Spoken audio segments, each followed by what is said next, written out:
Friends, good morning. Welcome back to the channel Krupa Malnad. ನಾನು ಕೃಪಾ. ನಿನ್ನೆ ಅಡುಗೆ ಮನೆಯೆಲ್ಲ ಕ್ಲೀನ್ ಮಾಡಿಕೊಂಡೆ, ಎಲ್ಲ ತುಂಬ ಸುಸ್ತಾದಂಗೆ ಆಗಿಬಿಡ್ತು. ಇವತ್ತು ದೇವ್ರ ಕೋಣೆ ಕ್ಲೀನ್ ಮಾಡೋಣ ಅಂತ ಇದ್ದೀನಿ. ದೇವ್ರ ಕೋಣೆನ ಚಿನ್ನಿ ಬಂದಾಗೆ ಕ್ಲೀನ್ ಮಾಡಿಸ್ಬೇಕು ಅವಳ ಹತ್ರ ಅಂತ ಅಂದ್ಕೊಂಡಿದ್ದೆ. ಅವಳು ಯಾಕೋ ಮನಸ್ಸು ಮಾಡಲಿಲ್ಲ. ಇವತ್ತು ಏನಾದರೂ ಆಗಲಿ ಮಾಡಲೇಬೇಕು ಅಂತ ಅಂದ್ಕೊಂಡು ಮಾಡ್ತಿದ್ದೀನಿ. ಹಾಗೆ ಇವತ್ತು ತಿಂಡಿ ಬಂದು ರೊಟ್ಟಿ ಮಾಡೋಣ ಅಂತ ಇದ್ದೀನಿ. ನಮಗೆ ಬರೀ ಆ ದೋಸೆ ಇಡ್ಲಿ ತಿಂದು ಮನೆಗೆ ಬಂದು ಯಾವಾಗಾದರೂ ರೊಟ್ಟಿ ಕಡುಬು ತಿಂತೀವಪ್ಪ ಅನ್ನೋ ಥರ ಆಗಿಬಿಟ್ಟಿತ್ತು. ಇವತ್ತು ಅದೇ ರೊಟ್ಟಿ ಮಾಡ್ತಾಯಿದ್ದೀನಿ. ನಮ್ಮನೆಯವರು ಕೆಸುವಿನ ಸೊಪ್ಪನ್ನ ಕೊಯ್ದು ಪತ್ರೊಡೆ ಮಾಡು ಅಂತ ಹೇಳಿದ್ರು. ನಾನು ಕೆಸುವಿನ ಸೊಪ್ಪಿನ ಪಲ್ಯ ಮಾಡಿ ರೊಟ್ಟಿ ಮಾಡ್ತೀನಿ. ನಾನು ಸ್ವಲ್ಪ ದಿನ ಬಿಟ್ಟು ನಿಮಗೆ ಪತ್ರೊಡೆ ಮಾಡಿಕೊಡ್ತೀನಿ ಅಂತ ಹೇಳಿದೆ. ಚಿನ್ನಿಗೆ ಬಂದಾಗ ಪತ್ರೊಡೆ ಮಾಡಿದ್ದೆ. ಪಾಪ ಅವಳಿಗೆ ತಿನ್ನೋಕ್ಕೆ ಆಗಲಿಲ್ಲ, ಒಂದು ದಿನ ಮಾತ್ರ ತಿಂದಿದ್ಲು. ಆಮೇಲೆ ಮಾಡಿರೋದು ಹಾಗೆ ಇತ್ತು, ಫ್ರಿಜ್ಜಲ್ಲಿ ಹಾಗೆ ಇಟ್ಟು ಹೋಗಿದ್ದೆ. ಇವತ್ತು ಅದನ್ನು ಕೂಡ ರಾತ್ರಿ ಖಾಲಿ ಮಾಡೋಣ ಅಂತ ಅಂದ್ಕೊಂಡೆ. ಹಾಗೆ ಪಾತ್ರೆಗಳಂತೂ ರಾಶಿ ಇತ್ತು. ಅದು ಬೆಂಗಳೂರಿಗೆ ಒಯ್ದಿರೋ ಪಾತ್ರೆಗಳೆಲ್ಲ ತೊಳೆದು ಜೋಡಿಸಿ ಇಟ್ಟಿದ್ದೆ ಇವತ್ತು. Good morning. ಇವತ್ತು ತಿಂಡಿ ಬಂದು ರೊಟ್ಟಿ, ಕೆಸುವಿನ ಸೊಪ್ಪಿನ ಪಲ್ಯ. ನಮ್ಮನೆಲ್ಲ ಪತ್ರೊಡೆ ಮಾಡು ಅಂತ ಅಂದರು. ಪತ್ರೊಡೆ ಒಂಚೂರು ಇದೆ. ನಾನೆಲ್ಲರಿ ಇವತ್ತು ಕೆಸುವಿನ ಸೊಪ್ಪಿನ ಪಲ್ಯ ಮಾಡಿಕೊಡ್ತೀನಿ. ಪಲ್ಯ ಮಾಡಿ ರೊಟ್ಟಿ ಮಾಡ್ತೀನಿ. ಈ ಕೆಸುವಿನ ಸೊಪ್ಪಿನ ಪಲ್ಯ ಮಾಡಿದ್ರೆ ನಮ್ಮ ಮನೆಯವ್ರಿಗೆ ಮಧ್ಯಾಹ್ನ ಊಟನೂ ಅದರಲ್ಲೇ ಮಾಡಿಬಿಡ್ತಾರೆ. ಹಾಗಾಗಿ ಎರಡು ಆಯಿತು ಅಂತ. ನೆನ್ನೆದು ಸ್ವಲ್ಪ ಸಾಂಬಾರಿದೆ, ಹಾಗಾಗಿ ಕೆಸುವಿನ ಸೊಪ್ಪಿನ ಪಲ್ಯನೇ ಮಾಡೋಣ ಅಂತ ಮಾಡ್ತಾಯಿದ್ದೀನಿ. ನಾನು ಹೊರಗಡೆ ಇಟ್ಕೊಂಡು ಏನೋ ಮಾಡ್ತಾಯಿದ್ದೆ. ಪಾತ್ರೆ ಸ್ವಲ್ಪ ತೊಳೆಯೋದಿತ್ತು, ಸಿಂಕೆಲ್ಲ ಕ್ಲೀನ್ ಮಾಡಿ ಪಾತ್ರೆ ಹೊರಗೆ ಹಾಕ್ಬಿಡೋಣ ಅಂತ ಹೊರಗೆ ಹಾಕ್ತಿದ್ವಿ. ಏನೋ ಮಾತಾಡ್ದಂಗೆ ಕೇಳ್ತಾ ಇತ್ತು. ಆಮೇಲೆ ಹೋಗಿ ನೋಡ್ತೀನಿ ಅಣಬೆ ಇದ್ದಿದೆಯಂತೆ. ನೆನ್ನೆನೂ ಬಂದಿದ್ರು ಅವರು, ನನ್ನ ಹತ್ರನೇ ಕವರ್ ಇಸ್ಕೊಂಡು ಹೋಗಿದ್ರು.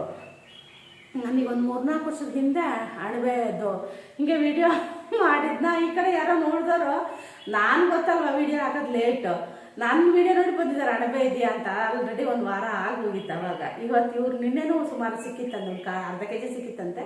ಇವತ್ತು ಒಂದು 1/4 ಕೆಜಿ. ನಾನು ಬೆಳಗ್ಗೆ ಎದ್ದು ಹೋಗಿ ನೋಡ್ಕೊಂಬಂದೆ, ನೋಡೋಣ ಎದ್ದಿದ್ದಾವ ಹೇಳೋಣ ಅಂತ ಹೇಳಿ. ನನ್ನ ಕಣ್ಣಿಗೆ ಕಾಣಲಿಲ್ಲ. ಸಾಮಾನ್ಯವಾಗಿ ನನ್ನ ಕಣ್ಣಿಗೆ ಕಾಣುತ್ತೆ, ಯಾಕೋ ನನಗೆ ಕಾಣಲಿಲ್ಲ. ನಾನು ಇನ್ನೇ ಹೋಗಿ ಅಲ್ಲೇ ಎಷ್ಟೋ ತನಕ ಈ ಇದ್ರ ಸೊಪ್ಪು ಕೊಯ್ಕೊಂಬಂದಿಲ್ಲ ಮನೆ ಹತ್ರ. ಎಂಥದ್ದು ಕೆಸುವಿನ ಸೊಪ್ಪನ್ನ ನಾನು ಕಂಡಿಲ್ಲ. ಅವರಲ್ಲ, ಅವ್ರ ಮನೆ ಹಿಂದಿದ್ದಿತ್ತಂತೆ. ಅವ್ರು ಬಂದು ಇಲ್ಲಿ ನೋಡ್ತಾಯಿದ್ರು. ಪ್ರತಿ ಸಲನೂ ಬಂದು ನೋಡ್ತಾರೆ. ಅದೊಂಚೂರು ಗುಡುಗಿದ್ರೆ ಹೇಳುತ್ತೆ ಅಂತಾರೆ. ನಾವು ಹೆಗ್ಗಲಣಬೆ ಅಂತ ಹೇಳ್ತೀವಿ ಅದಕ್ಕೆ. ಹಿಂಗೆ ಮೊಟ್ಟೆ ಥರ ಇರುತ್ತೆ. ನಾನು ಯಾರು ಮಾತಾಡ್ತಾ ಇದ್ದಾರಲ್ಲ ಇಲ್ಲಿ ಮುಟ್ಟಿ ಒಳಗೆ ಅಂತ ಹೋಗಿ ಹಿಂಗೆ ನಿಂತ್ಕೊಂಡು ನೋಡ್ತೀನಿ. ಅವರೇ ನಮ್ಗೆ ಪರಿಚಯ ಇದ್ದಾರೆ. ನಮ್ಮ ಚಿನ್ನಿ ಫ್ರೆಂಡ್ ಅಮ್ಮ ಒಬ್ಬರು, ಇನ್ನೊಬ್ಬರು ನನಗೆ ಪರಿಚಯ ಇರೋರೆ. ಅವರು ಒಂದು ಇಷ್ಟು ಸಿಕ್ಕಿತ್ತು. ಅದೇ ಅಂದ್ರೆ ನಿನ್ನೆದ್ರೆ ಸುಮಾರು ಹುಳ ಇತ್ತು ರೀ ಇವತ್ತು. ಮತ್ತು ಅದು ಮಾಡಿದ್ರೆ ಇಷ್ಟೇ ಆಗುತ್ತಂತೆ. ನೀವ್ಯಾಕೆ ತಿನ್ನಲ್ಲ ಅಂತ ಕೇಳ್ತಾರೆ. ವೆಜ್ ಅಂತಾರೆ ಎಲ್ಲರೂ. ಏನೋ ನಮಗೆ ಮುಂಚೆಯಿಂದನೂ ಅದು ನಮ್ಮ ಅಜ್ಜಿಯರೆಲ್ಲ ನಮ್ಮಲ್ಲಿ ತಿನ್ನಲ್ಲ ಯಾರು ನಮ್ಮ ಇದರಲ್ಲಿ. ಇವಾಗೆಲ್ಲ ಹುಡುಗಿಯರು ತಿಂತಾ ಇದ್ದಾರೆ.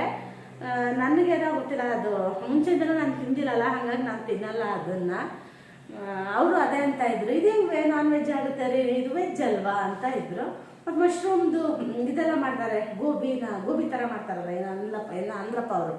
ನನಗೆ ಅದು ಗೊತ್ತ, ನಾನಿಲ್ಲ ರೀ, ನಾನು ತಿನ್ನಲ್ಲ. ಮಶ್ರೂಮ್ ಮಂಚೂರಿನ ಏನೋ ಅಂದರು. ಹೌದಿರ್ಬೇಕು.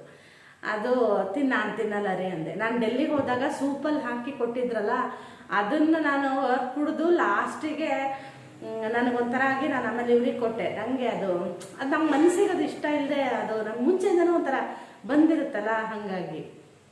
ಅಲ್ಲೂ ಅವ್ರು ಅಂತ ಇದ್ರು, ನಾವು ಫುಲ್ ವೆಜಿಟೇರಿಯನ್ ಫುಡ್ಡೇ ತಿಂತಾ ಇದ್ವಲ್ಲ ಅಲ್ಲಿ. ಎಂತ ತಿಂದಿದ್ದು ಬರೀ ರೈಸು ದಾಲ್ ಒಂದೇ ಆ ಹೋಟೆಲಲ್ಲಿ. ಅವರು ನಾನು ಮಶ್ರೂಮ್ ಅನ್ನೋದಕ್ಕೂ ಹಿಂಗೆ ಅನ್ನೋರು. ಅಂದರೆ ಇದನ್ನೂ ಸೋಸಿ ಕುಡಿತೀರ ನೀವು ಅನ್ನೋ ಥರ. ಪಾಪ ಹುಡುಗ ತುಂಬ ಇದು ಮಾಡೋದು. ನಮ್ಗೆ ಏನು ಬೇಕಾದರೂ ನಾವೆಂತ ಬರೀ ದಾಲ್ ರೈಸು ಅದನ್ನೇ ತಿಂದು, ಉಪ್ಪಿನಕಾಯಿ ಅದೇ ತಿಂದು ಬಂದಿದ್ದಲ್ಲ. ಅದ್ರ ನಿಜವಾಗ್ಲೂ ಹೇಳ್ತೀನಿ, ಹೊರಗಡೆ ಫುಡ್ ಇದೆಯಲ್ಲ ನಮಗೆ ಅಡ್ಜಸ್ಟ್ ಆಗಲ್ಲ. ಹೆಂಗೆಲ್ಲ 15-20 ದಿನ ಟೂರ್ ಹೋಗಿ ಹೆಂಗೆ ಸರ್ವೈವರ್ ಬರ್ತಾರೋ ಗೊತ್ತಿಲ್ಲ. ನಾನೆಲ್ಲರೂ ಅಷ್ಟು ದಿನ ಹೋದರೆ ಮಾತ್ರ ನಾನು ಸತ್ತೋಗ್ಬಿಟ್ಟಿರ್ತೀನಿ. ನಾನು ವಾಪಸ್ ಚೆನ್ನಾಗಿ ಹೋಗಿರ್ತೀನಿ, ಬರ್ಬೇಕೆ ನಾನು ಹೆಣನೇ ತರ್ಬೇಕೇನ ಹಾಗೆ. ಆಮೇಲೆ ನಂಗೆ ಸ್ವಲ್ಪನೂ ಗಲೀಜು ಅಂದರೆ ಇಷ್ಟ ಆಗಲ್ಲ. ನಮ್ಮ ಮನೆಯವ್ರದ್ದೇ ಫೋನ್ ಅನ್ಸುತ್ತೆ. ಎದ್ದು ಸುಮಾರು ಹೊತ್ತಾಯಿತು. ಇವತ್ತು ಪಾತ್ರೆ ಒರೆಸೋದೇ ಲೇಟಾಗೋಯ್ತು. ಹೀಗೆ 5 ಗಂಟೆಗೆಲ್ಲ ಎದ್ದು ಕೆಲಸ ಬೇಗ ಮಾಡೋಣ ಅಂತ ಅಂದ್ಕೊಂಡೇನೋ ಮಲಗಿದ್ದು ನಿಜ. ನನಗೆ ಸುಸ್ತಾದಾಗ ನಿದ್ದೆ ಬರೋದೇ ಇಲ್ಲ. ಅಲ್ಲೂ ನಾನು 2-3 ದಿನ ಕಣ್ಣು ಹಚ್ಚಿರಲಿಲ್ಲ, ಜಾಗ ಬದಲಾಗಿದ್ದಕ್ಕೆ. ಚಿನ್ನಿಗೂ ಅಷ್ಟೇ ಅಂತೆ, ಪಿ ಜಿಲಿ 2-3 ದಿನ ನಿದ್ದೆನೇ ಮಾಡಿರಲಿಲ್ಲ ಅಂತ ಹೇಳಿದ್ಲು. ಆಮೇಲೆ ಫ್ಯಾನ್ ಬೇರೆ ತಿರುಗ್ತಾ ಇರಲಿಲ್ಲ ಅಂತ, ಅಂದರೆ ಕರೆಂಟ್ದೇನೋ ಪ್ರಾಬ್ಲಮ್ ಆಗಿ 2 ದಿನ ನಿದ್ದೆನೇ ಮಾಡಿಲ್ಲ ಅಂತ ಹೇಳಿದ್ಲು. ಊಟ ತಿಂಡಿ ಅಂತೂ ಚೆನ್ನಾಗೇ ಇಲ್ಲ ಅಂತ ಹೇಳಿದ್ಲು. ಆಮೇಲೆ ಅವರು ರೂಮವ್ರು ಹೇಳಿದ್ರಂತೆ ಏನು ಕಂಪ್ಲೇಂಟ್ ಮಾಡಬೇಡ, ಕಂಪ್ಲೇಂಟ್ ಮಾಡಿದ್ರೆ ಒಂಥರ ಮಾತಾಡ್ತಾರೆ, ಹಾಗಾಗಿ ನಿಂಗೆ ಸೇರಿದ್ರೆ ಊಟ ಮಾಡು ಅಂತ ಹೇಳಿದ್ರಂತೆ. ಪಾಪ ಅವರು ಅಲ್ಲೇ ಊಟ ಮಾಡ್ತಾರಂತೆ. ನಾನು ಇಲ್ಲಿ ಮನಿ ಪ್ಲಾಂಟ್ ಇಟ್ಟಿದ್ದೀನಲ್ಲ, ನನಗೆ ಯಾರೋ ಕೇಳ್ತಾ ಇದ್ರು ಮನಿ ಪ್ಲಾಂಟ್ ಹೆಂಗೆ ಇಷ್ಟು ಚೆನ್ನಾಗಿ ಬಂದಿದೆಯಲ್ಲ ಹೆಂಗೆ ಅಂತ ಹೇಳಿ. ಏನೂ ಇಲ್ಲ, ನಾನು ಇದಕ್ಕೆ ಏನೂ ಹಾಕಲ್ಲ, ನೀರು ಹಾಕೋದು, ಬೇಳೆ ತೊಳೆದಿರೋ ನೀರು ಹಾಕ್ತೀನಿ, ಆಮೇಲೆ ಅಕ್ಕಿ ತೊಳೆದಿರೋ ನೀರು ಹಾಕ್ತೀನಿ ಇದಕ್ಕೆ. ಆಮೇಲೆ ನಾನು ಊರಿಂದ ತಂದಿರೋ ಗೊಬ್ಬರ ಹಾಕಿದ್ದೀನಿ. ಆಮೇಲೆ ಏನು ಗೊತ್ತಾ, ಇದೆಲ್ಲ ಇದು ಇಂಡೋರ್ ಪ್ಲ್ಯಾಂಟ್ ಅಂತಾರಲ್ಲ, ಇಂಡೋರ್ ಪ್ಲ್ಯಾಂಟ್ ಏನಲ್ಲ ಇದು, ಇದಕ್ಕೆ ಬಿಸಿಲು ಬೇಕು. ನಾನು ಎಲ್ಲಾದರೂ ಈಗ ಹೊರಗಡೆ ಹೋಗ್ತಾ ಇದ್ದೀನಿ ಅಂದಿನ ಮಾತ್ರ ತಗೊಂಡೋಗಿದ್ದನ್ನ ಒಂದಿನ, ಮತ್ತು ತುಂಬ ಒಳಗಿಟ್ಟಿರೋ ಗಿಡಗಳಿರುತ್ತಲ್ಲ ಅದನ್ನು ತೊಗೊಂಡೋಗಿ ನೇರವಾಗಿ ಬಿಸಿಲಿಗೆ ಇಡಬಾರ್ದು, ಸ್ವಲ್ಪ ಬಿಸಿಲು ಹೊಡಿಬೇಕು ಅಷ್ಟೇ. ನಾನು ಅಲ್ಲಿ ಬಾವಿ ಇದೆಯಲ್ಲ ಅದ್ರ ಮೇಲೆ ಇಡ್ತೀನಿ, ಅಲ್ಲಿ ಮರದ ನೆರಳು ಬರುತ್ತೆ, ಡೈರೆಕ್ಟಾಗಿ ಸೂರ್ಯನ ಕಿರಣ ಇದ್ರ ಮೇಲೆ ಬೀಳಲ್ಲ. ಹಂಗೆ ಬಿದ್ದಾಗ ಇದೆಲ್ಲ ಎಲೆ ಸುಟ್ಟೋಗ್ಬಿಡುತ್ತೆ. ಹೌದು, ಎಷ್ಟು ಚೆನ್ನಾಗಿದೆ ನೋಡಿ. ಈಗ ಮತ್ತು ತುಂಬ ದಿನ ನಾನು ಏನಾದ್ರು ಮರೆತು ಈಗ ಹೊರಗಿಟ್ಟಿಲ್ಲ ಅಂದರೆ ಆವಾಗ ಇದು ಎಲೆಗಳೆಲ್ಲ ಅಷ್ಟು ಚೆನ್ನಾಗಿ ಬರಲ್ಲ. ಅದೇ ನಮ್ಮ ಮನೆಯವರಿಗೆ ಬಿದ್ರಿಂದು ಕೋಲ್ ತನ್ನಿ ಅಂದಿದ್ದೀನಿ, ಹಿಂಗೆ ಸಿಕ್ಸ್ಬೇಕು. ಮನಿ ಪ್ಲ್ಯಾಂಟ್ ಯಾವಾಗಲೂ ಮೇಲ್ಗಡೆ ಹಿಂಗೆ ಗ್ರೋ ಆಗಬೇಕಂತೆ, ಕೆಳಗಡೆ ಹಿಂಗೆ ಬೀಳಬಾರ್ದಂತೆ. ಮತ್ತು ನೀವು ಇದನ್ನು ಹೊರಗಡೆನೂ ಅಷ್ಟೇ ನೀವು ಒಂದು 2-3 ಪಾಟಲ್ಲಿ ಹಚ್ಚಿ ಇಟ್ಕೊಳ್ಳಿ. ಯಾಕಂದರೆ ಇದು ಒಳಗಿರೋದು ಯಾವಾಗ ಹೋಗುತ್ತೆ ಯಾವಾಗ ಇದಾಗುತ್ತೆ ಅನ್ನೋದು ಗೊತ್ತಾಗಲ್ಲ.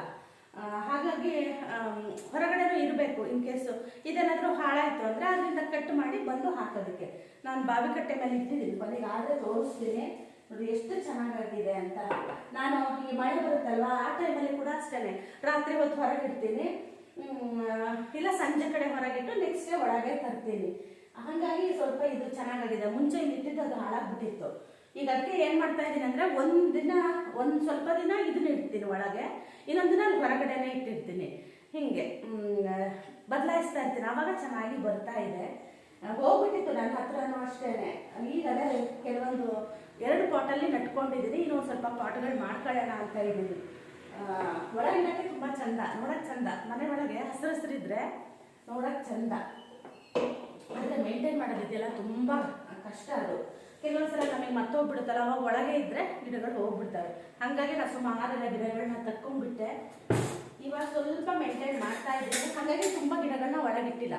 ನಿಮಗೆ ಬೆಸ್ಟ್ ಆಪ್ಷನ್ ಕೊಡಲಾ, ಸ್ನೇಕ್ ಪ್ಲ್ಯಾಂಟ್ನ ತಂದು ನಟ್ಕೊಳ್ಳಿ. ಆದಷ್ಟು ಅದರಿಂದ ಆಕ್ಸಿಜನ್ನು ಸಿಗುತ್ತೆ, ಮತ್ತು ನಿಮಗೆ ಅದನ್ನೇನು ಪದೇ ಹೋಗಿ ಹೊರಗಿಡಬೇಕು ಅನ್ನೋದು ಇಲ್ಲ. ನಾನು ಯಾವಾಗೋ 6 ತಿಂಗಳಿಗೋ 3 ತಿಂಗಳಿಗೋ ಹೊರಗಿಟ್ಟು ಒಳಗೆ ತರ್ತೀನಿ. ತುಂಬ ಚೆನ್ನಾಗಾಗಿದೆ ನನ್ನ ಹತ್ರ.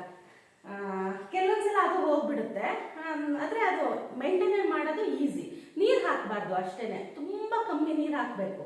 ಒಂದು ಸ್ವಲ್ಪ ನೀರು, ಒಂದು 15 ದಿನ 20 ದಿನಕ್ಕೊಂದ್ಸಲ. ಅದು ಗಟ್ಟಿ ಇರಬೇಕು, ಇದು ಮಣ್ಣು ಗಟ್ಟಿ ಇರಬೇಕು, ಮತ್ತು ಗೊಬ್ಬರ ಹಾಕಬೇಕು, ಚೆನ್ನಾಗಾಗುತ್ತೆ. ನಿಮಗೆ ಸಗಣಿ ಗೊಬ್ಬರ ಸಿಗಲ್ಲ, ಹಂಗಾಗಿ ನೀವು ಕೋಕೋಪಿಟ್ ಹಾಕಿದ್ರು ನಡೆಯುತ್ತೆ. ನಾನು ಗೊಬ್ಬರ ಹಾಕಿ ಕೋಕೋಪಿಟ್ಟು ಎಲ್ಲ ಹಾಕ್ತಾಯಿದ್ದೆ, ಈ ಕೋಕೋಪಿಟ್ಟೆಲ್ಲ ತಗೊಳ್ಳಲ್ಲ, ಸುಮ್ಮನೆ ದುಡ್ಡು ಯಾಕೆ ವೇಸ್ಟ್ ಮಾಡೋದು ಅಂತ. ಇಷ್ಟು ಚಂದ ಬೆಂದಿದೆ ಗೊತ್ತಾ ಕೆಸಿನ ಸೊಪ್ಪು. ನಾನು ನಿನ್ನೆ ಅಷ್ಟು ಸಣ್ಣ ಹೆಚ್ಚಲಿಲ್ಲ ಕೆಸಿನ ಸೊಪ್ಪನ್ನ, ಚೂರು ದೊಡ್ಡ ಹೆಚ್ಚಿದ್ದೀನಿ, ತೋರಿಸ್ತೀನಿ. ಬೆಂದ ಮೇಲೆ ಆಗುತ್ತೆ ಅಂದರೆ ಅದು ಹೆಂಗಿದ್ರೆ ಹಿಂಗೆ ಆಗುತ್ತಲ್ಲ, ರುಬ್ತೀನಲ್ಲ ಹಂಗಾಗಿ ಬೆಂದಿದೆ ಅದು. ನಾನು ನಿನ್ನೆ ಇದಕ್ಕೆ ದಂಟು ಹಾಕಬೇಕು ಅಮ್ಮ ಅಂದರು, ದಂಟು ಹಾಕಿದ್ರೆ ಒದಗುತ್ತೆ ಅಂತ. ನೋಡಿ ನಾನು ಅಷ್ಟೇ ದಂಟನ್ನ ಸೋಸಬೇಕು, ಅಂದರೆ ದಂಟೆ ಹೆಚ್ಚಿ ಹಾಕಬಾರ್ದು. ನಾನು ಸೂಜಿ ಮೆಣಸು ಹಾಕಿದ್ದೀನಿ, ಹಸಿ ಮೆಣಸನ್ನು ಹಾಕಿದ್ದೀನಿ, ಹುಳಿ ಎಲ್ಲ ಇದಕ್ಕೆ ಹಾಕಿದ್ದೀನಿ. ಎಷ್ಟು ಬೆಳ್ಳುಳ್ಳಿ ಹಾಕ್ತೀವೋ ಅಷ್ಟು ರುಚಿಯಾಗಿರುತ್ತೆ. ನಾನು ಬೇಳೆ ಹಾಕ್ತೀನಿ ಇದಕ್ಕೆ. ನಮ್ಮಲ್ಲಿ ಇವರು ಯಾರದು ಕರಕ್ಲಿ ಅಂತ ಹೇಳ್ತಾರೆ, ಬ್ರಾಹ್ಮಿನ್ಸ್ ಇರ್ತಾರಲ್ಲ ಅವ್ರು ಇದಕ್ಕೆ ಕರಕ್ಲಿ ಅಂತಾರೆ. ಇವ್ರು ಇದಕ್ಕೆ ಉದ್ದಿನ ಬೇಳೆ ಹಾಕ್ತಾರೆ ಅನಿಸುತ್ತೆ, ಅದು ತುಂಬ ಚೆನ್ನಾಗಿರುತ್ತೆ. ನಮ್ಮ ಪಕ್ಕದ ಮನೆಯವ್ರು ಮಾಡಿದಾಗ ನಂಗೆ ಕೊಡೋರು. ಅದು ಅಂದರೆ ಅವರು ನಮ್ಮಂಗೆ ಸ್ವಲ್ಪ ತೆಳು ಮಾಡಲ್ಲ, ಗಟ್ಟಿ ಮಾಡಿಸ್ತಾರೆ, ಕುದಿಸಿ ಆಮೇಲೆ ಉದ್ದಿನ ಬೇಳೆ ಹಾಕಿ ಒಗ್ಗರಣೆ ಹಾಕ್ತಾರೆ ಅದಕ್ಕೆ. ನಾನು ಬೆಳ್ಳುಳ್ಳಿ ಹಾಕಿ ಒಗ್ಗರಣೆ ಹಾಕ್ತೀನಿ. ಮಿಕ್ಸಿ ಮಾಡ್ಕೋಬೇಕು. ರಾತ್ರಿನೇ ಹಿಂಗೆ ಬೇಯಿಸಿಟ್ಕೊಂಡ್ರೆ ಏನಾಗುತ್ತೆ ಅಂದರೆ ತಣ್ಣಗಾಗಿರುತ್ತಲ್ವ, ಬೆಳಗ್ಗೆ ಎದ್ದವರು ನಾವು ಆರಾಮಾಗಿ ಮಿಕ್ಸಿ ಮಾಡ್ಬೋದು. ಹೊರಗಡೆ ಏನಂದರೂ 2 ದಿನ ಇಲ್ಲ 3 ದಿನ ಮಾತ್ರ ತಿನ್ಬೋದು, ಆಮೇಲೆ ತಿನ್ನೋಕ್ಕೆ ಆಗೋದಿಲ್ಲ, ಹಂಗೆ ಆಗ್ತಾಯಿತ್ತು. ಚಿನ್ನಿಗೂ ಅಷ್ಟೇ PG ಊಟ ಅಷ್ಟೊಂದು ಚೆನ್ನಾಗಿಲ್ಲ. ಮತ್ತು ನಾವು ಬೆಳಗ್ಗೆ ಯಾವಾಗಲೂ ತಿಂಡಿಗೆ ಅಂತ ಹೋಗ್ತಾ ಇದ್ವಿ, ಹೋಟೆಲಲ್ಲೇ ಮಧ್ಯಾಹ್ನ ಊಟ ಮಾಡ್ತಾಳಂತೆ. ಪೂರಿ ಮಾಡಿದ್ರಂತೆ. ಅದು ಬೆಳಗ್ಗೆ ಕೆಲವೊಬ್ಬರೆಲ್ಲ 8 ಗಂಟೆಗೆಲ್ಲ ಆಫೀಸ್ ಇರುತ್ತೆ, ಬೆಳಗ್ಗೆ 6 ಗಂಟೆ 7 ಗಂಟೆಗೆಲ್ಲ ಬಿಡ್ತಾರಲ್ವ, ಅಷ್ಟು ಬೇಗ ತಿಂಡಿ ಮಾಡಿಟ್ಟಿರ್ತಾರಂತೆ. ಪೂರಿ ಅಂತೂ ತಿನ್ನಕ್ಕೆ ಬೇಡ ಮಮ್ಮಿ, ಆ ಥರ ಆಗಿತ್ತು. ನಂಗೆ ಪೂರಿ ಅಂದ್ರೆ ಇಷ್ಟ, ಆದರೆ ಅಲ್ಲಿ ನೋಡಿದ್ರೆ ಏನೂ ಚೆನ್ನಾಗೇ ಇಲ್ಲ ಅಂತ ಇದ್ಲು. ನಿಜ ಹೇಳ್ತೀನಿ, ಹಾಸ್ಟೆಲ್ ಊಟನೇ ಚೆನ್ನಾಗಿರುತ್ತೆ. ಅವಳಿಗೆ ಹೇಳಿದ್ರೆ ನೀನೇನು ಊಟ ಮಾಡಿದ್ಯಾ ಅಂತ ಬೈತಾಳೆ ನನಗೆ. ಅಟ್ಲೀಸ್ಟ್ ಮೊಸರಾರು ಕೊಡೋರು, ಇವರು ಮೊಸರು ಅನ್ನನಾದರೂ ಮಧ್ಯಾಹ್ನ ರಾತ್ರಿ ಊಟ ಮಾಡೋರು. ಇಲ್ಲಿ ಮೊಸರು ಇಲ್ವಂತೆ, ಏನೂ ಇಲ್ಲ ಅಂತ ಇದ್ಲು. ನಾನು ಅದೇ ಅಂತ ಇದ್ದೆ, ವೆಜ್ಜು ನಾನ್ ವೆಜ್ಜು ಎಲ್ಲ ಸಂಡೇ ಒಟ್ಟಿಗೆ ಇರುತ್ತೆ ಅಂತ ಹೇಳಿದ್ರು. ನಾನಾಗಿದ್ದರೆ ನಿಜ ಹೇಳ್ತೀನಿ, ನಾನು ಸತ್ತೋಗ್ಬಿಡ್ತಿದ್ದೆ ನಾವು ಹೊಟ್ಟೆಗಿಲ್ದೇನೆ. ವೆಜ್ಜು ನಾನ್ ವೆಜ್ಜು ಇರೋ ಹೋಟೆಲ್ಗಳಿಗೆ ಹೋಗೋದಿಲ್ಲ, ನನಗೆ ಇಷ್ಟ ಆಗಲ್ಲ. ಪ್ಯೂರ್ ವೆಜ್ ಇದ್ದಲ್ಲಿ ಮಾತ್ರ ನಾನು ಹೋಗಿ ಊಟ ಮಾಡೋಂಥದ್ದು. ಒಬ್ಬೊಬ್ರದ್ದು ಅಭ್ಯಾಸ, ಏನು ಮಾಡೋಕ್ಕಾಗಲ್ಲ. ಅದೇ ಚಿನ್ನಿಗೂ ನಾವು ಹೇಳಿದ್ವಿ, ನಿಂಗೆ ಊಟ ಅಲ್ಲಿ ಇಷ್ಟ ಆಗಿಲ್ಲ ಅಂದರೆ ಹೊರಗಡೆ ಮಾಡು ಅಂದೆ. ಆದರೆ ಎಷ್ಟು ದಿನ ಹೊರಗಡೆ ಮಾಡೋಕ್ಕೆ ಸಾಧ್ಯ, ಹಂಗೆ ಮಾಡಲೂಬಾರ್ದು. ನನಗೆ ಮೊನ್ನೆನೂ ಒಬ್ಬರು ಕಮೆಂಟ್ ಹಾಕಿದ್ರು, ಅವರು ಯಾರೋ ಸಂಬಂಧಿಕರೋ ಯಾರೋ ಫ್ರೆಂಡೋ ಹೊರಗಡೆ ಊಟ ಮಾಡಿ ಮಾಡಿ PCOS ಅದೆಲ್ಲ ಶುರುವಾಗ್ಬಿಟ್ಟಿತ್ತು. ಆಮೇಲೆ ಮನೇಲಿ ಅಡುಗೆ ಊಟ ಮಾಡೋಕ್ಕೆ ಶುರು ಮಾಡಿದ್ಮೇಲೆ ಅದೆಲ್ಲ ಮಾಯ ಆಯಿತು ಅಂತ. ನನಗೂ ಅದೇ ಭಯ ಆಗ್ತಾ ಇರೋದು. ಅಂದರೆ ಅವರು ಫುಡ್ಡಿಗೆ ಏನೇನೆಲ್ಲ ಹಾಕ್ತಾರಲ್ವ, ಹಾಗಾಗಿ ಹಾಸ್ಟೆಲೆಲ್ಲ ಅಷ್ಟೇ ಸೋಡಾ ಎಲ್ಲ ಹಾಕ್ತಾಯಿದ್ರು. ಇಷ್ಟನ್ನು ತಿಂದರೆ ಹೊಟ್ಟೆ ತುಂಬುತ್ತೆ ಅಂತ ಇದ್ಲು. ಇದು ಯಾವಾಗ ಇದೆಲ್ಲ ಮುಗಿಯುತ್ತೋ ಅನಿಸುತ್ತೆ. ಅದು ಹಾಗೇ ಒಂದೊಂದು ಕೊಂಡಿ ಥರ, ಒಂದಾದ್ಮೇಲೆ ಒಂದು ನಮಗೊಂಥರ ಮೈಸೂರು ಒಂಥರ ಚೆನ್ನಾಗಿತ್ತು ಅನ್ನಿಸ್ತಾ ಇತ್ತು. ಅವಳು ಅದೇ ಅಂತ ಇದ್ಲು, ಇಲ್ಲಿ ಹೊಂದ್ಕೊಳ್ಳೋ ಸ್ವಲ್ಪ ಕಷ್ಟ ಆಗ್ತಾ ಇದೆ ಅಂತ ಹೇಳಿ. ಹಾಗೆ ಅಲ್ವಾ ಜೀವನ, ಎಲ್ಲದನ್ನೂ ಕಲಿಸ್ಬಿಡುತ್ತೆ. ನಿಧಾನಕ್ಕೆ ಅವಳು ಅಲ್ಲೇ ಹೊಂದ್ಕೊತಾಳೆ, ಹಾಗೆ ನಾವು ಕೂಡ ಅದಕ್ಕೇ ಅಡ್ಜಸ್ಟ್ ಆಗಿಬಿಡ್ತೀವಿ. ಒಂಥರ ಸಮುದ್ರ ಇದ್ದಂಗೆ ಬೆಂಗಳೂರು, ಎಲ್ಲದನ್ನು ಒಳ್ಕೊಂಬಿಡುತ್ತೆ. ಜೀವನ ಅರಸಿ ಮತ್ತು ಅಲ್ಲಿಗೆ ಹೋಗಲೇಬೇಕಲ್ವ. ನಾನು ಫಸ್ಟು ಚಿನ್ನಿಗೆ ಇಂಜಿನಿಯರಿಂಗ್ ಕಾಲೇಜ್ ಹುಡುಕ್ತಾ ಇದ್ವಲ್ಲ, ಆವಾಗ ನಾವು ಬೆಂಗಳೂರು ಬೇಡ, ನಾವು ಬೇರೆ ಎಲ್ಲ ಕಡೆ ಹಾಕಿದ್ದೀವಿ ಅಂತ ಹೇಳಿದಾಗ ಯಾರೊಬ್ಬರಂಗೆ ಕಮೆಂಟಲ್ಲಿ ಹೇಳಿದರು, ಕೆಲಸಕ್ಕಾದರೂ ಬರಲೇಬೇಕಲ್ವ ಅಂತ ಹೇಳಿ. ಆ ಟೈಮಲ್ಲಿ ಕಳ್ಸೋಕ್ಕೆ ನಾವು ರೆಡಿಯಾಗಿದ್ವಿ. ಆದರೆ ಆ ಓದೋ ಟೈಮಲ್ಲಿ ನಮಗೂ ಅದು ಯಾಕೋ ಬೇಡ ಅಂತ ಅನಿಸಿತು. ಅದೆಲ್ಲ ಏನು ಗೊತ್ತಾ, ಒಬ್ಬೊಬ್ಬರ ಒಪಿನಿಯನ್ನು. ಈಗ ನಾವು ಹೆಂಗೆ ಒಂದು ಒಪಿನಿಯನ್ ಬಿಲ್ಡ್ ಮಾಡ್ಕೊತೀವೋ ಬೇರೆಯವರು ಒಂಥರ ಮಾಡ್ತಾರೆ. ನಾನು ಅದೇ ಅಂತ ಇದ್ದೆ ನಮ್ಮ ಮನೆಯವರಿಗೆ, ಶ್ರೇಯುಗೂ ಅತ್ಲಾಗ ಮೈಸೂರು ಎಲ್ಲರೂ ಹುಡುಕಿದ್ರಾಗದು. ಆವಾಗ ಅಂದೆ ಶ್ರೇಯು ಮೈಸೂರಿಗಲ್ಲ, ಶ್ರೇಯುನ ಬೆಂಗಳೂರಿಗೆ ಹಾಕಬೇಕು, ಅವನು ಸಮುದ್ರದಲ್ಲಿ ಈಜಬೇಕು ಅಂತ. ಅಂದರೆ ಹೆಣ್ಮಕ್ಳಿಗೂ ಗಂಡ್ಮಕ್ಳಿಗೂ ಕೆಲವೊಂದರಲ್ಲಿ ಡಿಫ್ರೆನ್ಸ್ ಗೊತ್ತಾಗುತ್ತೆ. ಆದರೆ ನಾವು ಓದೋದ್ರಲ್ಲಾಗಲಿ ಆ ಥರದ್ರಲ್ಲಿ ಯಾವತ್ತೂ ನಾವು ಆ ಥರ ಮಾಡಿಲ್ಲ ಅವರಿಬ್ಬರಿಗೂ. ಹೆಣ್ಮಕ್ಳಂದರೆ ಸ್ವಲ್ಪ ಸೇಫ್ಟಿ ನಾವು ನೋಡಬೇಕಾಗುತ್ತೆ. ಅದೇ ನಮ್ಮ ಮನೆಯವ್ರು ಅಂತ ಇದ್ದರು, ಅದೇ ಈ ಜಾಗದಲ್ಲಿ ಶ್ರೇಯು ಇದ್ದಿದ್ರೆ ನೀವಿಬ್ಬರು ಬರೋದೇ ಬೇಡ, ನಾನೇ ಎಲ್ಲ ನೋಡ್ಕೊಂಡು ನಾನೇ ಮ್ಯಾನೇಜ್ ಮಾಡ್ತೀನಿ ಅಂತಿದ್ದ. ಹುಡುಗಿ ಆಗಿದ್ದಕ್ಕೆ ಅವಳು ಪಾಪ ಎಲ್ಲದಕ್ಕೂ ನಮ್ಮ ಮೇಲೆ ಡಿಪೆಂಡ್ ಆದಳು ಅಂತ ಹೇಳ್ತಾಯಿದ್ರು. ನಾನಂತೂ ಕಳಿಸಲ್ಲಪ್ಪ, ನಾನೇ ಹೋಗಿ ನಿಂತು ನೋಡಿನೇ ಬಿಟ್ಟು ಬರೋದು ಅಂತ ಇದ್ದೆ. ನಮ್ಮ ಮನೆಯವ್ರು ನಗ್ತಾಯಿದ್ರು. ಯಾಕಂದರೆ ಆಲ್ರೆಡಿ ಚಿನ್ನಿ ಇದ್ರವರು ಕಾಲೇಜವ್ರು ಇಬ್ಬರು ಹುಡುಗರು ಬಂದಿದ್ರಲ್ವ, ಪಾಪ ಅವ್ರು ಯಾರೂ ಪೇರೆಂಟ್ಸ್ಗಳೇ ಬಂದಿಲ್ಲ. ಆ ಹುಡುಗರೇ PG ನೋಡಿ ಅವರೇ ಎಲ್ಲ ಮಾಡ್ಕೊಂಡಿದ್ದಾರೆ. ಹಾಗೆ ನಂದು ಟೀ ಎಲ್ಲ ಕುಡಿದಾಯಿತು. ದೇವ್ರ ಕೊಂಡೇನಾದರೂ ಕ್ಲೀನ್ ಮಾಡೋಣ ಅಂತ ಹೇಳಿ ಈಗ ಕ್ಲೀನ್ ಮಾಡ್ತಾ ಇದ್ದೀನಿ. ಫಸ್ಟು ಬಾಗಿಲು ಒರೆಸ್ಕೊಳ್ಳೋಣ ಅಂತ ಹೇಳಿ ಒರೆಸ್ಕೊತಾ ಇದ್ದೀನಿ. ಪಲ್ಯನೂ ಮಾಡಿ ಇಟ್ಟಿದ್ದೀನಿ. ನಮ್ಮನೆಯವ್ರು ಆ ಥರ ಪಲ್ಯ ಮಾಡಿದ್ರೆ ಅವರು ಅದಕ್ಕೆ ಅನ್ನಕ್ಕೂ ಕೂಡ ಅದನ್ನೇ ಹಾಕ್ಕೊಂಡು ಊಟ ಮಾಡ್ತಾರೆ, ಚೆನ್ನಾಗಾಗುತ್ತೆ ಅನ್ನಕ್ಕೂ ಕೂಡ.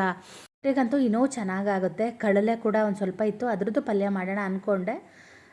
ಮತ್ತು ಸೊಪ್ಪು ನೋಡಿದೆ, ತುಂಬ ಚೆನ್ನಾಗಿತ್ತಲ್ವ, ಹಾಗಾಗಿ ಅದರದ್ದೇ ಮಾಡೋಣ ಅಂತ ಮಾಡಿದೆ. ಅಂದರೆ ಇವತ್ತು ಮನೆ ಕ್ಲೀನ್ ಮಾಡೋದ್ರಿಂದ ನಂಗೆ ಮಧ್ಯಾಹ್ನ ಅಡುಗೆ ಮಾಡೋದು ಅದೆಲ್ಲ ತಪ್ಪುತ್ತೆ ಅಂತ. ಎಷ್ಟು ಹೊತ್ತು ಮನೆ ದೇವ್ರ ಕೋಣೆ ಕ್ಲೀನ್ ಮಾಡಿದ್ದೀನಿ ಅಂದರೆ ನನಗೆ ಆಶ್ಚರ್ಯ ಆಯಿತು. ಆ ಡ್ರಾಗಳೆಲ್ಲ ಎಳೆದು ನೋಡ್ತೀನಿ, ನಾನು ಏನೇನು ಇಟ್ಟಿದ್ದೀನಿ ಅಂತ ನಿಜ ನನಗೆ ಗೊತ್ತಿರಲಿಲ್ಲ. ಇಷ್ಟೊಂದು ಐಟಮ್ಗಳು ಇದ್ದಾವೆ ನನ್ನ ಹತ್ರ ಅನ್ನೋ ಥರ ಆಯಿತು. ಹಾಗೆಯೇ ಇನ್ನೇನು ಶ್ರಾವಣ ಮಾಸ ಕೂಡ ಶುರು ಆಗುತ್ತೆ. ಮತ್ತು ಪೂಜೆಗಳಿಗೂ ಕೂಡ ಎಲ್ಲ ರೆಡಿ ಆಗಬೇಕಲ್ಲ, ಅದನ್ನು ಕೂಡ ರೆಡಿ ಮಾಡ್ಕೋಬೇಕು. ಹಾಗೆ ಮೇಲಿಂದ ಮೇಲೆ ಹಬ್ಬಗಳಂತೂ ಬಂದೇ ಬಿಡ್ತವೆ. ಇನ್ನು ಅದೆಷ್ಟು ಬೇಗ ಒಂದು ತಿಂಗಳು ಮುಗಿಯುತ್ತೋ ಅನ್ನೋದೇ ಗೊತ್ತಾಗಲ್ಲ. ಮತ್ತು ಚಿನ್ನಿಗೆ ರಜಾ ಏನು ಇಲ್ವಂತೆ, ಮಂತ್ಲಿ ಒಂದು ಸಲ ಇವರು ರಜಾ ಹಾಕ್ಬೋದಂತೆ. ನಾನು ಅದೇ ಕೇಳ್ತಾಯಿದ್ದೆ, ಎಲ್ಲ ರಜಾನೂ ಒಟ್ಟು ಹಾಕಿಟ್ಕೊಂಡು ಒಂದಿನ ರಜಾ ಹಾಕ್ಬೋದಾ ಅಂತ ಕೇಳಿದೆ. ಆ ಥರ ಎಲ್ಲ ಮಾಡೋ ಹಾಗಿಲ್ಲಂತೆ. ಏನಾದರೂ ರಜಾ ಹಾಕಿ ಹೋದರೆ ಸ್ಯಾಲ್ರಿಲಿ ಕಟ್ ಮಾಡ್ತೀವಿ ಅಂತ ಹೇಳಿದ್ರು ಅಂತ ಹೇಳಿದ್ಲು. ಹಾಗೆ ನಾನು ಇದನ್ನು ಒರೆಸ್ತಾ ಇದ್ದೆಲ್ಲ ಅಷ್ಟೊತ್ತಿಗೆ ನಮ್ಮ ಮನೆಯವರು ಕೂಡ ಬಂದರು. ನಾನು ರೊಟ್ಟಿನೇನು ತುಂಬ ಮಾಡಿರಲಿಲ್ಲ, ಎಷ್ಟು ಬೇಕೋ ಅಷ್ಟು ಮಾತ್ರ ಮಾಡ್ಕೊಂಡಿದ್ದೆ. ಹಾಗಾಗಿ ನಾನು ರೊಟ್ಟಿ ಮಾಡೋಕ್ಕೂ ಹೋಗಿರಲಿಲ್ಲ. ನಮ್ಮ ಮನೆಯವ್ರು ಬಂದ ಮೇಲೇ ರೊಟ್ಟಿ ಮಾಡೋಣ ಅಂತ ಹೇಳಿ. ಹಾಗೆ ಅಮ್ಮ ನಿನ್ನೆ ಫೋನ್ ಮಾಡಿದರು. ಅವರು ಸಂತೆಯಲ್ಲಿ ನಮ್ಮ ಸೊರಬ ಸಂತೆ ಮಂಗಳವಾರ ನಡೆಯುತ್ತೆ, ಅಲ್ಲಿ ಅವತ್ತು ಬೀನ್ಸ್ ತರಿಸಿದ್ದೆ ಕಣೆ, ತುಂಬ ಚೆನ್ನಾಗಿತ್ತು ಅಂತ ಹೇಳಿದರು. ಅದಕ್ಕೆ ನಾನು ನಮ್ಮ ಮನೆಯವ್ರಿಗೆ ಹೇಳಿದೆ ಡಬಲ್ ಬೀನ್ಸ್ ತೊಗೊಬನ್ನಿ ಅಂತ. ಯಾವಾಗಲೂ ನಮ್ಮ ಮನೆಯವರು ಅದು ಸಣ್ಣ ಒಂಥರ ರೌಂಡ ಬೀನ್ಸ್ ಇರುತ್ತೆ ಗೊತ್ತಾ, ಅದಕ್ಕೇನೋ ಬೀನ್ಸ್ ಅಂತಾರೆ, ಆ ಬೀನ್ಸ್ ತರ್ತಾರೆ. ಇಲ್ಲ ರೀ ನನಗೆ ಡಬಲ್ ಬೀನ್ಸ್ ತನ್ನಿ, ಯಾಕೋ ತಿನ್ನಬೇಕು ಅಂತ ಅನಿಸಿದೆ ಅಂತ ಹೇಳಿದೆ. ನಮ್ಮಮ್ಮ ಎಲ್ಲ ಶುಂಠಿಲಿ ತುಂಬ ಬೆಳೀತಾ ಇದ್ರು. ಇವಾಗ ಅಮ್ಮನೂ ಶುಂಠಿ ಹಾಕೋದು ಬಿಟ್ಟ ಮೇಲೆ ಆ ಡಬಲ್ ಬೀನ್ಸ್ ಬೆಳೆಯೋದೇ ಇಲ್ಲ. ಮನೆ ಹತ್ರನೂ ನಾವು ಆ ಡಬಲ್ ಬೀನ್ಸ್ ಹಾಕೋದೇ ಇಲ್ಲ ಇವಾಗ. ಆ ಶುಂಠಿ ಪಟ್ಟೆಲಿ ತುಂಬ ಚೆನ್ನಾಗಿ ಆಗೋದು. ತಂದಿದ್ರು, ಎಷ್ಟು ಚೆನ್ನಾಗಿತ್ತು ಗೊತ್ತಾ ಬೀನ್ಸು, ಎಷ್ಟು ಎಳೆದಿತ್ತು, ನೋಡೋಕ್ಕೆ ಅಷ್ಟು ಖುಷಿ ಆಗ್ತಾಯಿತ್ತು. 40 ರೂಪಾಯಿ kg ಅಂತ ಹೇಳಿದ್ರು. ಬೇರೆ ಬೀನ್ಸ್ ಎಲ್ಲ ಆದರೆ ಸ್ವಲ್ಪ ರೇಟ್ ಇರುತ್ತೆ, ಈ ಬೀನ್ಸು ಇವಾಗ ಸ್ವಲ್ಪ ಕಮ್ಮಿ ರೇಟ್ ಇರುತ್ತೆ ಅಷ್ಟೇ. ದೇವ್ರ ಕೋಣೆ ಅರ್ಧಂಬರ್ಧ ಕ್ಲೀನ್ ಮಾಡಿ ಬಂದೆ. ಆಮೇಲೆ ತಿಂಡಿ ಎಲ್ಲ ತಿಂದಾದಮೇಲೆ ದೇವ್ರ ಕೋಣೆ ಕ್ಲೀನ್ ಮಾಡೋಣ ಅಂತ ಹೇಳಿ ನಮ್ಮ ಮನೆಯವರಿಗೆ ತಿಂಡಿ ಕೊಡ್ತಾಯಿದ್ದೀನಿ. ನಮ್ಮ ಮನೆಯವ್ರಿಗೆ ಇವತ್ತು ಸ್ವರ್ಗ ಸಿಕ್ಕಂಗಾಯಿತು ರೊಟ್ಟಿ ನೋಡಿ. ನೆನ್ನೆನೇ ರೊಟ್ಟಿ ಮಾಡಬೇಕಾಗಿತ್ತು ನಾನು. ನೆನ್ನೆ ನನ್ನ ಹತ್ರ ಅಷ್ಟೊಂದು ಶಕ್ತಿ ಇರಲಿಲ್ಲ. ಸ್ವಲ್ಪ ಸುಧಾರಿಸ್ಕೊಳ್ಳೋಣ ಅಂತ ಹೇಳಿಬಿಟ್ಟು ಇವತ್ತು ಅವ್ರಿಗೇನು ಇಷ್ಟನೋ ಅದನ್ನೇ ಮಾಡಿದೆ. ಹಾಗೆ ಅವರು ಆ ಕಡೆ ತಿಂಡಿ ತಿಂತಾಯಿದ್ದಾರೆ. ನೀನು ತಿಂಡಿ ತಿನ್ನೋಕ್ಕೆ ಬಾ ಅಂತ ಹೇಳಿದ್ರು. ನನಗೂ ತುಂಬ ಹಸಿವಾಗ್ಬಿಟ್ಟಿತ್ತು. ನಾನು ನಿನ್ನೆ ಒಂಥರ ಮನೆಯೆಲ್ಲ ಕ್ಲೀನ್ ಮಾಡಿ ಜ್ವರ ಬಂದಂಗೆ ಆಗಿತ್ತಾ, ಬೇಗನೆ ಮಲಗಿಬಿಟ್ಟಿದ್ದೆ. ಅವರು ಆ ಕಡೆ ತಿಂಡಿ ತಿಂತಾಯಿದ್ದಾರೆ. ಹಾಗೆ ಈಗ ನಾನು ಕೂಡ ಈ ಕಡೆ ತಿಂಡಿ ತಿಂತಾಯಿದ್ದೀನಿ. ಡೈನಿಂಗ್ ಟೇಬಲು ಎಲ್ಲ ತೆಗೆದಿದ್ದೀನಿ, ಅದನ್ನು ಕೂಡ ಕ್ಲೀನ್ ಮಾಡಬೇಕು. ನಮ್ಮ ಮನೆಯವರು ಒಂದು ಸ್ವಲ್ಪ ಹೆಲ್ಪ್ ಮಾಡಿ ಅವರು ಹೋದರು. ಆಮೇಲೆ ನಾನು ದೇವ್ರ ಕೋಣೆ ಎಲ್ಲ ನೋಡಿ ಪೂರ್ತಿ ಕ್ಲೀನ್ ಮಾಡಿದೆ. ಆ ಕ್ಲೀನ್ ಮಾಡಿದಾಗ ಮನೆ ನೋಡೋಕೆ ಅದೆಷ್ಟು ಖುಷಿ ಆಗುತ್ತೆ ಗೊತ್ತಾ. ಟೈಮ್ ನೋಡ್ಬೋದು 12:15 ಆಗಿದೆ.